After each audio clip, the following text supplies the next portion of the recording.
Diego não conhecia o mar.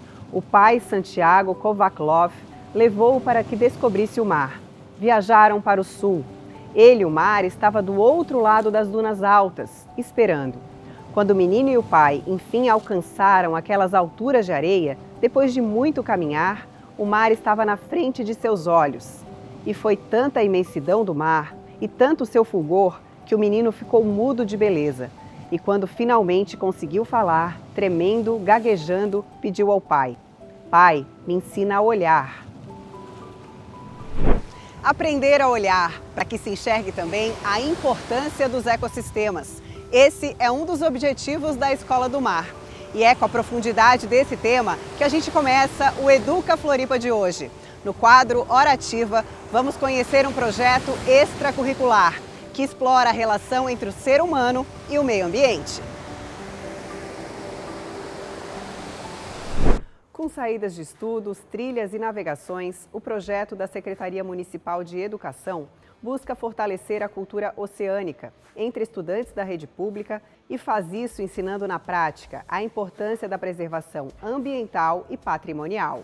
A iniciativa acontece em 3 frentes principais: saídas de estudo, formação de professores e desenvolvimento de projetos educativos. Tudo isso para mostrar que aprender sobre o meio ambiente vai muito além da teoria. Ellen, o que a Escola do Mar realmente proporciona é um novo olhar sobre o aprendizado, né? Exatamente, a gente entende que os estudantes precisam muito mais do que a sala de aula, né? E morando na Ilha de Santa Catarina, a gente tem uma possibilidade gigante, né, de aprendizado desemparedado, que é como a gente chama, né?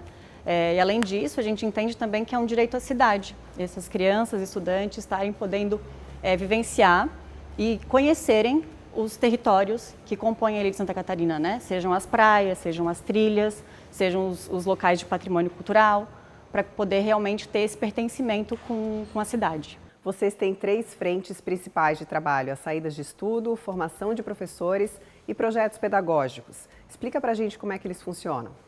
Exatamente. As saídas de estudo são carro-chefe, né, especialmente navegação. Desde o ano passado a gente está sem a navegação, a gente tem feito apenas a Ilha do Campeche, porque é outra parceria que a gente tem com o Instituto Ilha do Campeche.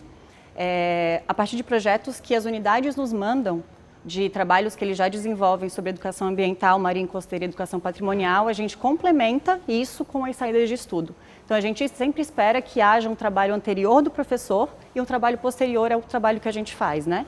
Na formação de professores, tem um viés parecido, assim, porque a gente pretende estar habilitando, capacitando também esses professores para estarem cada vez mais qualificando esses projetos que nos enviam. E nos outros projetos educativos, basicamente projetos de ciência cidadã, quando os estudantes começam a entrar em contato com metodologia científica já no ensino fundamental.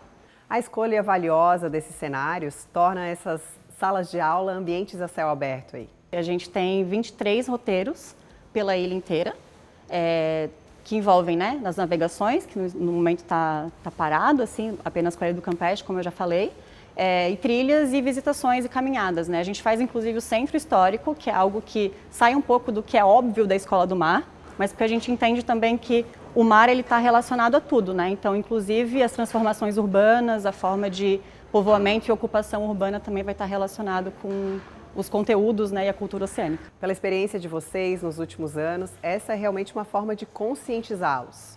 Toda a diferença. A gente tem um retorno muito especial dos professores, inclusive pensando na alfabetização dessas crianças, né? Porque a gente também entende que quando eles estão nos espaços, eles conseguem ter uma identificação e a partir disso gera curiosidade para inclusive aprender a escrever, aprender a entender esse ambiente, né?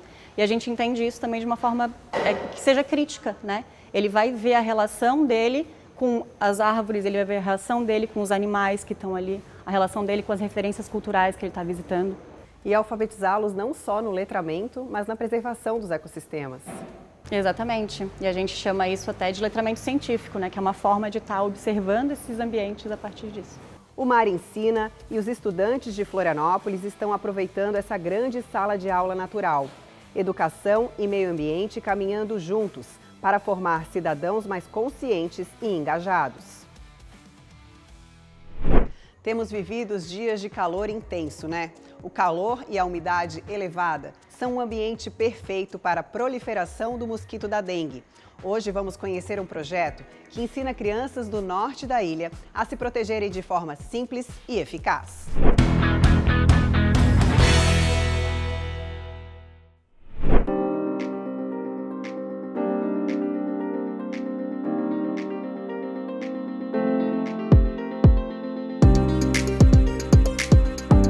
Na idade em que muitas crianças começam a aprender o alfabeto, Ana Lu já domina outro conhecimento importante, o ciclo de vida do mosquito da dengue. Primeiro ele é um ovinho, depois isso nasce uma larvinha. E depois do tempo, ele vira uma pupa. Daí ele vira um mosquito.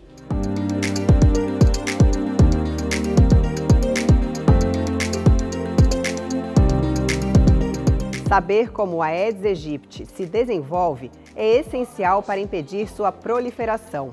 Mas quando a prevenção não é suficiente, entra em cena outra estratégia: a produção de um repelente natural, feito artesanalmente pelas próprias crianças deste núcleo de educação infantil, na Vargem do Bom Jesus. Nós estamos trabalhando com a questão da epidemia de dengue, principalmente aqui no norte da ilha, onde o surto de dengue foi muito alto e tivemos muitos casos de doença, inclusive uma criança aqui da sala teve dengue, por isso nós começamos com o projeto da prevenção contra o mosquito da dengue. A ideia nasceu da necessidade.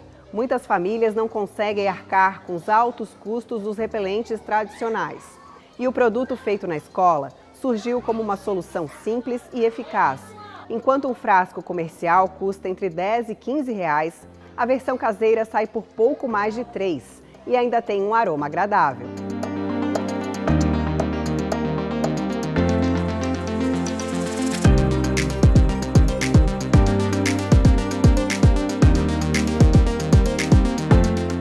Foi uma ideia comprada pelos outros grupos, então as crianças vêm, participam e eles levam para os seus pares, levam em casa. As famílias também nos trouxeram retorno, principalmente algumas crianças que conversam e dialogam com os irmãos, com os tios, com os avós. Então foi uma corrente que atingiu a toda a comunidade educativa.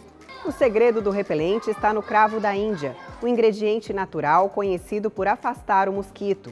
Mas mais do que ensinar sobre saúde e bem-estar, a escola reforça o papel das crianças como agentes multiplicadores desse conhecimento dentro de casa e na comunidade. E se cada um fizer um pouquinho, a gente se protege e se previne contra essa doença que está em alta aqui no nosso município.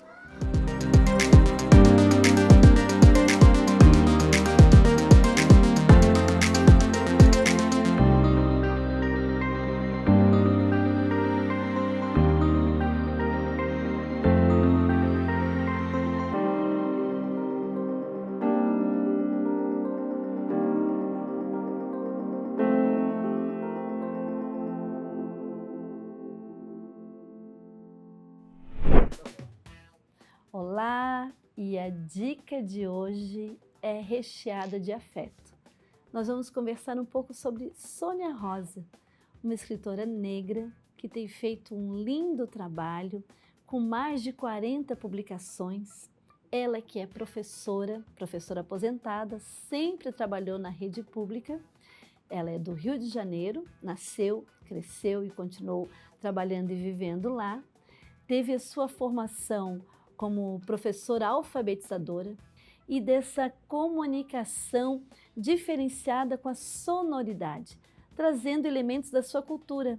Filha de uma mãe baiana que veio para o Rio de Janeiro, professora alfabetizadora, entendeu a necessidade de trazer uma literatura afetiva que trouxesse essa questão cultural negro-afetiva, que trouxesse a questão africana de uma outra forma para as unidades educativas. E eu gostaria de deixar com vocês, nessa dica, um pequeno fragmento de um texto complementar que fala sobre o maracatu. Então, este livro Maracatu, da Sônia Rosa, após a sua narrativa, tem o texto complementar. E fala assim: muitos escravos bantus vieram do Congo para Pernambuco. Eles tinham o costume de formar um grupo e escolher um casal de líderes. Os dois eram coroados como rei e rainha do Congo. Depois iam visitar os portugueses ricos, as igrejas das Irmandades, dos negros e as casas de candomblé. Todos se vestiam com luxo. Os reis, debaixo de um grande guarda-sol, damas da corte, guerreiros, nobres e embaixadores. Todos dançavam e cantavam ao som de tambores. Algumas damas carregavam calungas, bonecas que representavam espíritos protetores. Hoje, os grupos de maracatu, as nações, desfilam no carnaval. A nossa dica de hoje, então, é conheça um pouco mais desses escritos de Sônia Rosa, uma escrita com muito afeto.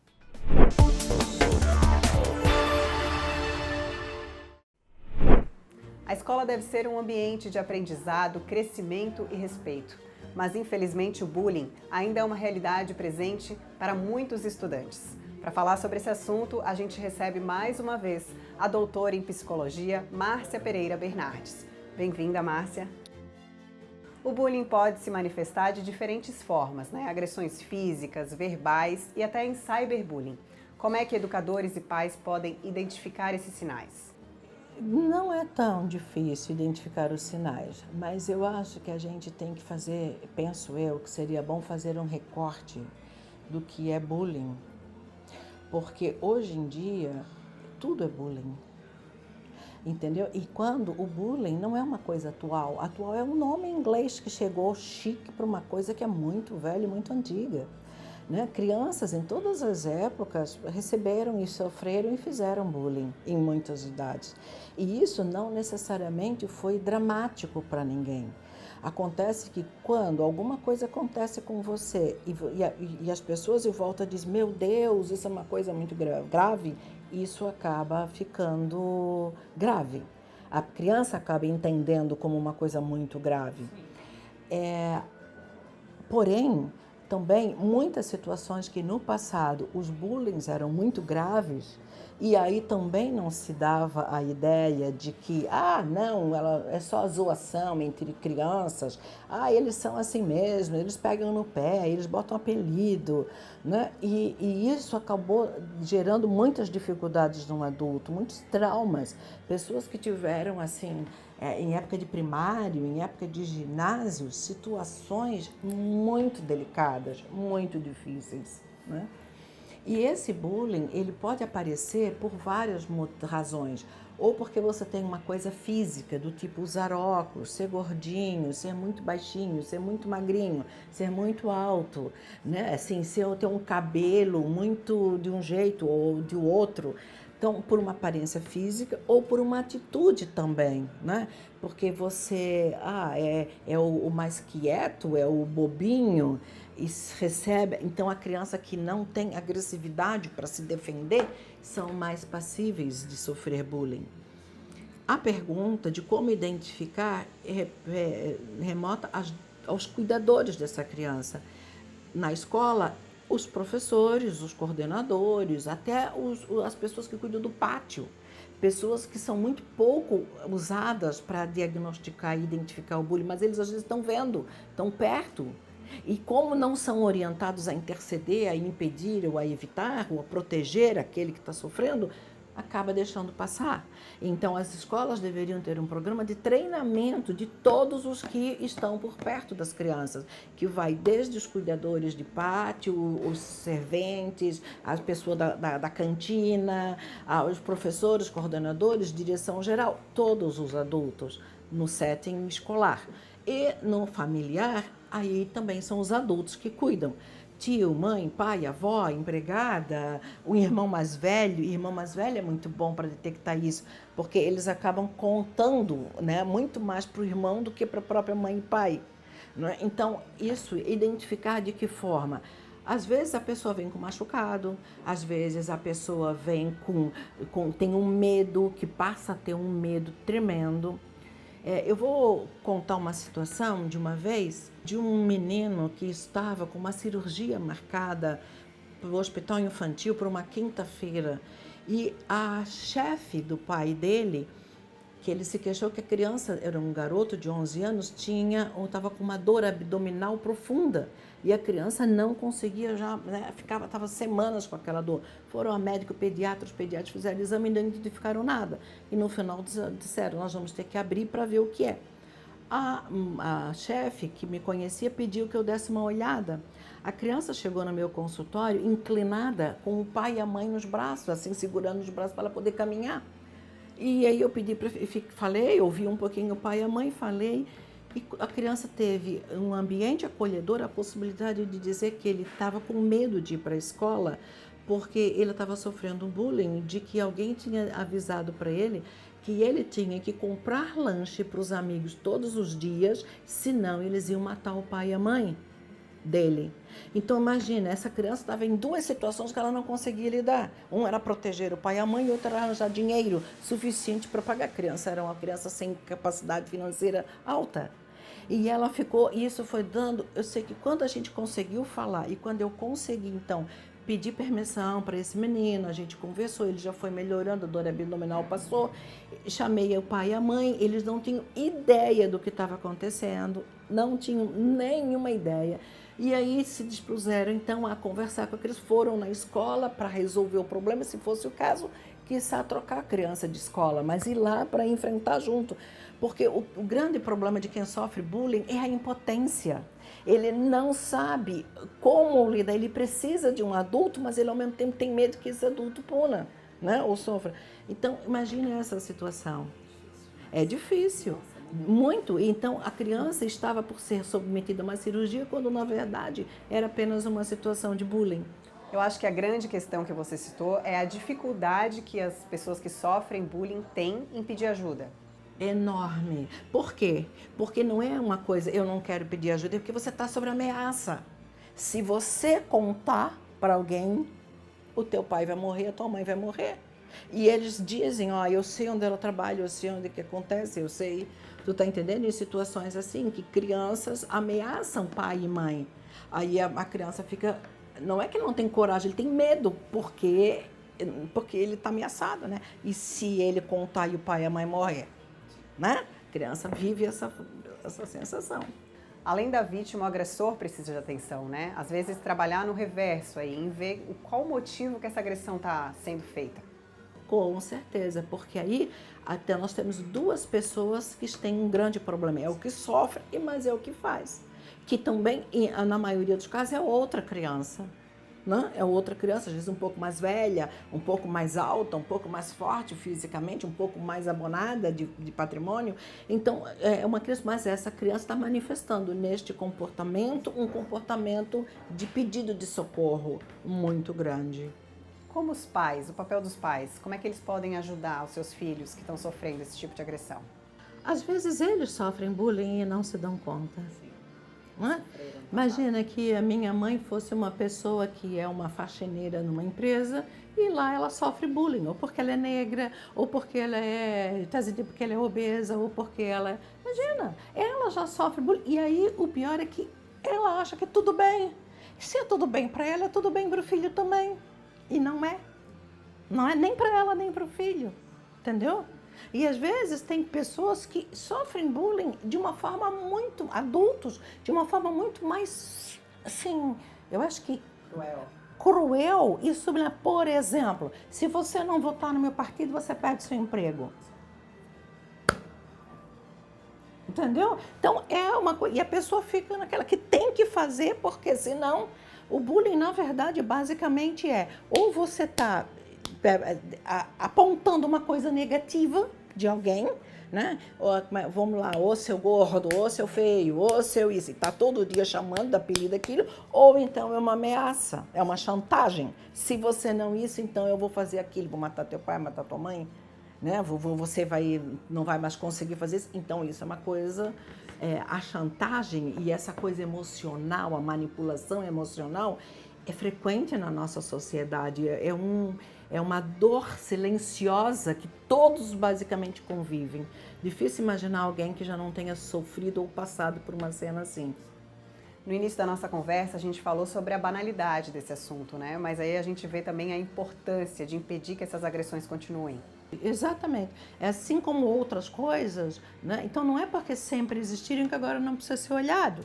A gente pode falar, por exemplo, da agressão feminina, né? Do feminicídio. Sempre existiu. Mas então é por isso que a gente não vai tratar? Não, né? Assim como outras coisas, né? A questão dos preconceitos raciais sempre existiram, né? Mas a gente não vai tratar? Não, precisa, né? Só que precisa dar ênfase no que está acontecendo nesse momento para a gente poder ter, assim, eu diria, tem uma expressão que é em inglês que a gente chama assim, full field investigation. É uma investigação de largo espectro. Então, isso é muito recomendado. Eu estou com esta criança aqui que está sofrendo isso. Se eu focar só nisso, a criança que está apanhando do amiguinho, eu posso dizer, para, amiguinho, troca ela de sala. Não resolve. Eu tenho que ampliar a investigação, porque esta criança e não a outra sofreu essa agressão, porque este agressor está agredindo ou não aquele outro, porque este vínculo deste agressor com esta criança que está fazendo bullying. Então tem que ter uma investigação que vai inevitavelmente remontar a família, ao histórico de uma família ou de outra família, ou a disfuncionalidade das famílias. Temos famílias hoje muito disfuncionais, né? Pais que são mães, mães que são pais, pais que estão ausentes, mães que estão ausentes, o abandono, né? O assédio, e aí por diante. Nós temos muitas coisas das famílias disfuncionais, lamentavelmente. E você sabe o que é que me preocupa com tudo isso, no fundo? Especialmente do bullying com crianças, é a possibilidade de suicídio. A gente não fala muito disso, mas existem crianças que têm vontade de morrer, até elas podem não executar o suicídio, mas elas já vivem em processo de suicídio, pensando em morrer, que tem que morrer, que tem que morrer, porque não merece. Já é uma espécie de um suicídio, não o real, né? Não o executado, mas crianças que vivem com isso. Então, isso me preocupa muito, porque às vezes o suicídio mata o corpo, mas existem outros suicídios, entre aspas, que é assim, eu mato a minha chance de ser por exemplo, uma atleta, porque cada vez que eu vou jogar, eu recebo bullying dos colegas de classe que eu jogo mal, ou de eu ser uma artista, ou de eu ser uma cantora, ou de eu ser uma pesquisadora. Por quê? Porque aquela atividade que eu desenvolvia, eu recebia muito bullying, então eu nunca mais fiz, fiquei com medo, parou. Então, matei em mim aquela pessoa que poderia desenvolver aquele talento. Eu te diria que o bullying por questões raciais, eles são muito frequentes, né? Muito frequentes. E, sem dúvida, alguns muito graves. A gente vê o que está acontecendo no futebol, né? Que hoje, com toda a penalidade, com tudo, ainda a gente tem gente fazendo menção a bichos para poder aludir a pessoas negras, né? Então, isso é muito sério, é muito grave. Mas, no meu entendimento como psicóloga, eu entendo que a gravidade tem a ver do impacto que isso causou em você. Sabe? É como se eu te desse um tapa. Não é porque eu estou te dando esse tapa. Eu estou te dando esse tapa porque você é loira, porque você é negra, porque você é alta, porque você é feia. Por quê? Sim. Isso não é o mais relevante. O mais relevante é a força que eu dei no tapa e o quanto isso te machucou. Você está entendendo? Perfeito, e que aí precisa ter os tratamentos adequados, né? Sim. Encaminhamentos adequados.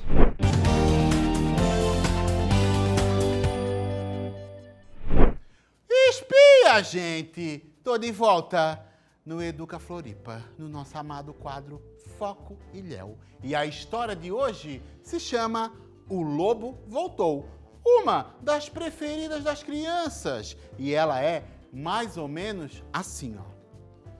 Naquela manhã, o senhor Coelho recebeu uma notícia apavorante.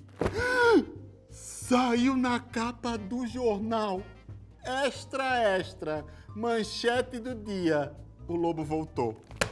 Rapidamente, o senhor Coelho correu, deu 2 voltas na fechadura da porta da casa dele e ficou bem quietinho dentro de casa quando, de repente, gente, ele escutou um barulho na porta.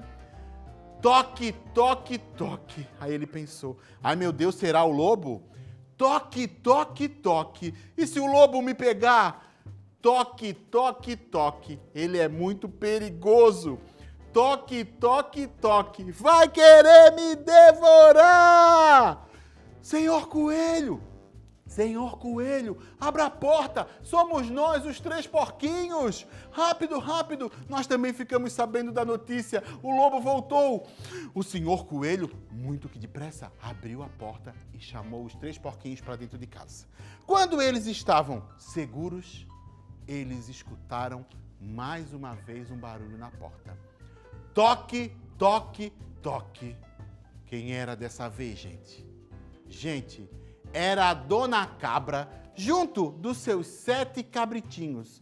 Com medo, porque a história e a notícia já tinha se espalhado por toda a floresta. O lobo estava solto. E ela disse, Senhor Coelho, bé, bé, Senhor Coelho, nos ajude, deixa a gente ficar protegido dentro da sua casa. O Senhor Coelho, claro, né, gente? Abriu as portas da casa dele e disse, entre, minha amiga, e traga também os seus 7 filhotinhos. Seguros, eles estavam dentro de casa. O Senhor Coelho correu, fechou a porta, mas foi só ele virar de costas que a porta bateu mais uma vez. Toque, toque, toque. Aí ele disse, ai meu Deus, será o lobo? Toque, toque, toque. E se o lobo me pegar? Toque, toque, toque. Ele é muito perigoso. Toque, toque, toque, vai querer me devorar! Senhor Coelho, abra a porta, sou eu o cordeirinho, eu me perdi lá perto do riacho e eu estou morrendo de frio! O Senhor Coelho, mais que rapidamente, abriu a porta e disse, ô meu amigo, não ande pela floresta, tá perigoso, o lobo voltou, entre e vá se aquecer lá perto da lareira. E assim o cordeirinho fez. O Senhor Coelho fechou a porta, mas foi só virar de costas que vocês já sabem o que aconteceu, né? Toque, toque, toque. E sabe quem era, gente? Tu sabes quem era? Era o Pedro, o caçador de lobo. Vocês acreditam que ele tinha desobedecido o papai e a mamãe dele e disse por aí que ia caçar o lobo? O Senhor Coelho falou para ele, nada disso. Tá perigoso andar na floresta sozinho. Entre e fique aqui dentro da minha casa. O Pedro não gostou muito, né? Mas respeitou o Senhor Coelho e entrou para dentro da casa dele. Quando ele fechou a porta mais uma vez, a batida aconteceu. Toque, toque, toque. Sabe quem era dessa vez, gente? Quem? Quem era? A Chapeuzinho Vermelho. Perdida como sempre, bateu na porta e disse, vovó, sou eu, a sua netinha. Trouxe bolo e bolacha para a senhora. O Senhor Coelho, nessa hora, foi um baita de um ladino, como fala a gente aqui em Florianópolis. Ele abriu a porta e disse, Chapéu, a sua avó não mora aqui, ó, faz muito tempo, mas se você quiser entrar e oferecer esse bolo, essas bolachas pra gente, aqui tá mais seguro. E assim a Chapeuzinho fez. Entraram todos seguros na casa do Senhor Coelho, até que tiveram a ideia de fazer um delicioso café. Começaram a arrumar a mesa, fizeram suco, botaram um bolo da Chapéu, a Dona Cabra preparou um café, ó, delicioso. Sentaram-se à mesa e aconteceu um barulho, uma batida na porta. Bum! Bum! Bum! Nessa hora, o Senhor Coelho disse, ué, não estamos esperando mais ninguém? E sabe quem era, gente? Sabe quem era que tinha acabado de chegar? Vocês sabem quem era, gente? Era o lobo! E ele estava, ó, esfomeado. Mas foi só o lobo aparecer na casa do Senhor Coelho, que o Senhor Coelho pediu a palavra e disse, Lobo! Nós não temos mais medo de você. Coloque isso na sua cabeça. Mas, se você prometer ser bonzinho com a gente deixa até você ficar aqui na minha casa. E foi assim, gente, que em volta da mesa farta do Senhor Coelho, todos cantaram juntos. Deu na primeira página, no jornal já avisou. O lobo voltou.